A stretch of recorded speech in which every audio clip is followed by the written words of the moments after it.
you had a relaxing week and a blessed one. So, today's culture is drowning in the lies of born that way or I was born gay ideology and claiming desires and feelings cannot change or be overridden.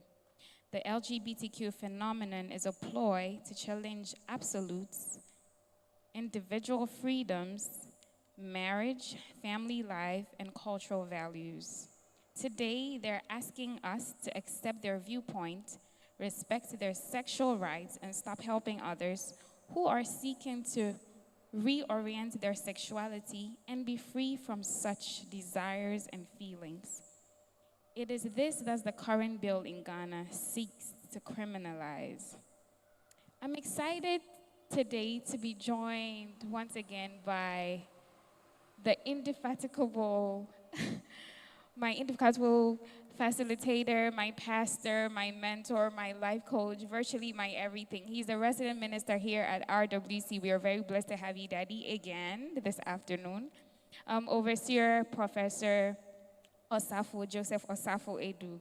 You're welcome again, Daddy. Thank you. It's good to have you again, as Thank always. Thank All right, so there's been a lot of noise about LGBTQ and what it is and what everything that it stands for. We want to know, we want to have an in-depth understanding as to what is LGBTQ.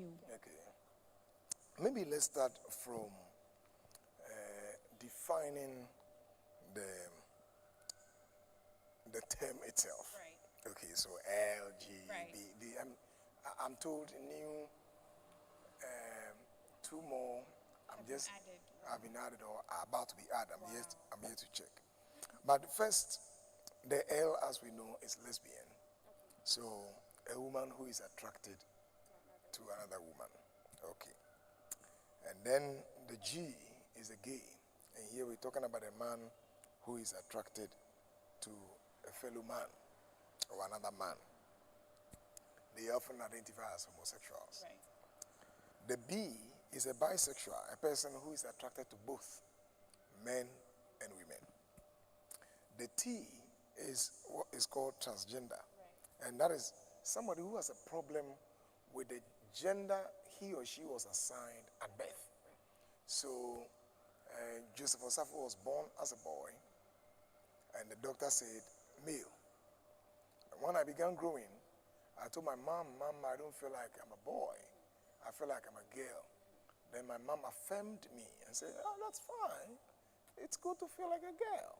And started giving me pink color and dressing me like a girl and plaiting my hair. And then maybe when I get to adolescence, before I get there, they can give me puberty blocking, drugs, hormones that should stop the onset of puberty. And then finally they go for what they call gender reassignment, therapy. So that's transgender. But let me hasten to add that there are various trans people. Okay. So this is transgender. Right. Now we are having transracial. Right. Somebody will say, I don't feel like I am black. I am a white, I'm a Caucasian. Or a Caucasian will say, I feel black. Right. Then we have a trans partner. So you are married, and then one day your partner comes and says, I'm sorry, I feel like I'm a homosexual, so I just want to move on. We have what they call trans-able. Okay, somebody will come and say,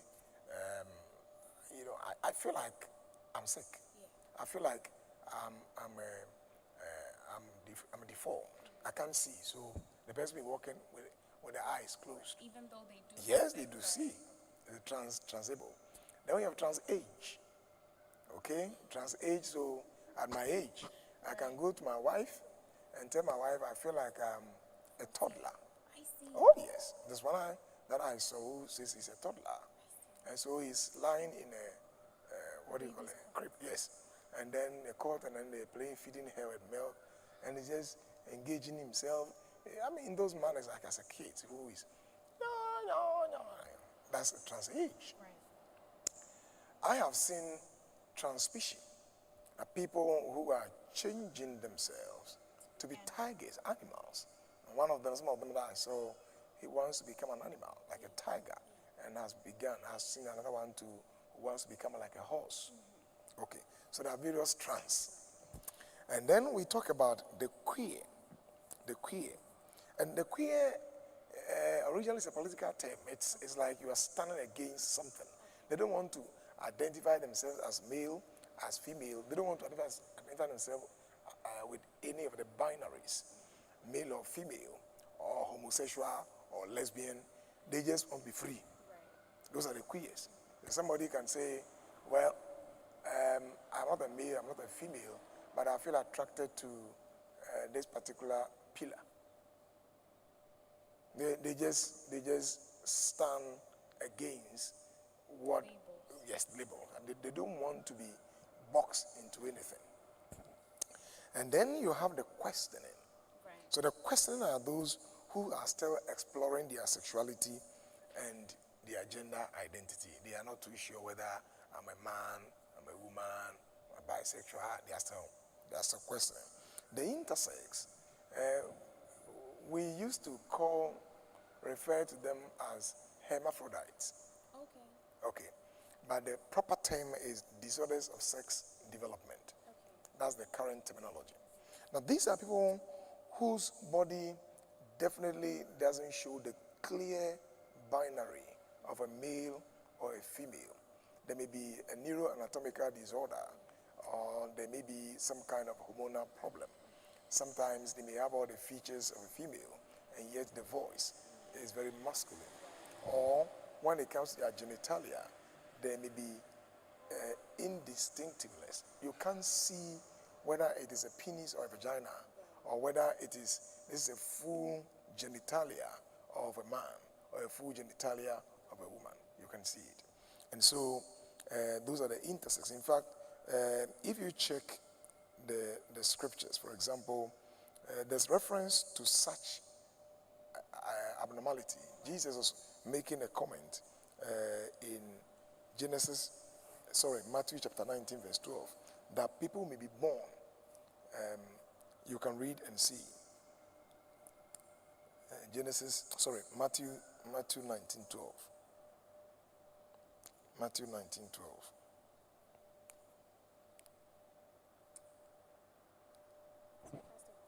Okay, I can read that for you quickly, just to help our Matthew 19 and the verse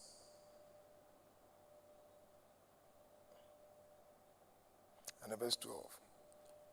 Jesus said, "For there are Enochs who were born that way." Now here he is referring to some abnormalities that may come out of cell division. You know, during the fertilization processes, there may be some errors. And then there are Enochs who have been made Enochs by others. And here he's referring to human society, where people are born those days. And Enoch is somebody whose testicles have been removed. Yes. So human cultures may do that. And say there are those who choose to live like Enoch. And these are the celibates. You get the point? Yeah. These are celibates for the sake of the kingdom of heaven. The one who can accept this should accept it. So those are the intersex. So, and these are people who have clear chromosomal aberrations. Usually a male should be XY, a female XX. You can have somebody with XSY or the other way. So these are aberrations. All right. Who are the allies? The allies is a person who he doesn't identify as a gay or otherwise. I mean, he doesn't identify with them, but he supports their activities. Right. So the person can be heterosexual, and he says, "As for me, I'll support them. I'll support their activities. I'm not one, but I support their activities, their activism, advocacy, and all of those. I support it. Those are the allies. Then you have the asexual, and the name should tell you what they mean. The asexual is someone who is attracted in a sexual way. He is not attracted in a sexual way to people of any gender. He is not attracted in a sexual way to people of any gender. male, female. But sometimes they can be very funny. The asexual can say that he's attracted to a bridge, he's attracted to a stone. But when it comes to people, they don't feel attracted. And are these attractions sexual? They have a sexual attraction? Interestingly, they can have some strange attractions. They may not call it sexual, right, but they may have some kind of attraction to whatever. But they may choose. People can also choose to be asexual, and it can be because of celibacy. right. So they may have it, but they don't want. They are controlling it. They don't want anybody at all to say, or they don't want to express that feeling. In fact, some people have argued that Paul, for example, was asexual. Okay. It doesn't mean that he may not have attraction, but he has chosen not to express that towards anyone. Right. Those are the asexuals. All right. Then you have the pansexual. A pansexual is a person whose sexual attraction is not based on gender and may themselves be fluid when it comes to gender or sexual identity. The attraction is not based on gender. Okay. They are also quite sometimes funny. Somebody can tell you, for example, somebody, let's say, was walking, one of them I read was walking on a bridge that was very shaky. And then suddenly he said, oh, this is very, very romantic. It's very romantic, the way the bridge is shaking. Wow. Somebody is frying food, and the sound, and this comes to me as very romantic. Very strange. All right. This is what we have put together as LGBTQIAAP+. Wow. Adding and adding and adding and adding. So this is the group. Right. Okay. Now, there are a few statements that I want to make, okay, in addition to what I've just indicated. First, we have to make it clear that this is not a very majority group globally. Right. Even the estimate that they are between 2% to 10% is being contested by researchers around the world that it's not true. Now, you may have in the population people who may say, if they want to do that, let them do it. I'm okay. I don't care. But they don't support them. If they want to, if they feel is their freedom and they want to express, that's okay. But in terms of those who may identify with them, it's not a large population. In fact, it's a minority. I'll call them, they are extreme minority. Because if you look at their activism globally, they virtually are pushing the limit of certain values in cultures, and they want to be heard than the majority. It's quite interesting. Yeah. Okay. Now, if you give them an inch, as somebody said, they will take a mile. Right. So if you keep saying, oh, is your right, is your whatever, by the way, that particular idea of it is your right has been settled by the European Court. LGBT, sexual orientation, not the right. It's not a right. That one, we don't want to even go there. It's not right at all. The other thing is that it's a liberal agenda. When you say something is liberal, what we are simply saying is that it challenges certain status quo. Mm-hmm. And the status quo, for example, when it comes to marriage, when it comes to family, when it comes to religion. Now, when it comes to family, what does the Bible say? The Bible is an authority. In fact, one of the oldest books on earth that details human history, life, behavioral expression, with relationship with other human beings and divine forces. The Bible is powerful. And the Bible doesn't, shy away from mentioning certain depraved activities of men. And the Bible is bold. Yes. When it talks about sexual misbehavior, it says it. Right in the book of Leviticus, it talks about all kinds of sexual behaviors that the Bible says is abominable, but particularly homosexuality. It says it is abominable. In fact, it's a legendary sin. It is the only sin that led to the destruction of entire twin city. Yeah, twin cities, Sodom and Gomorrah. And so it's a liberal agenda, and it is leading us to virtually militarize our disagreements. When you say you disagree, they say it's a hate speech. Right. Now think about that. Homophobic.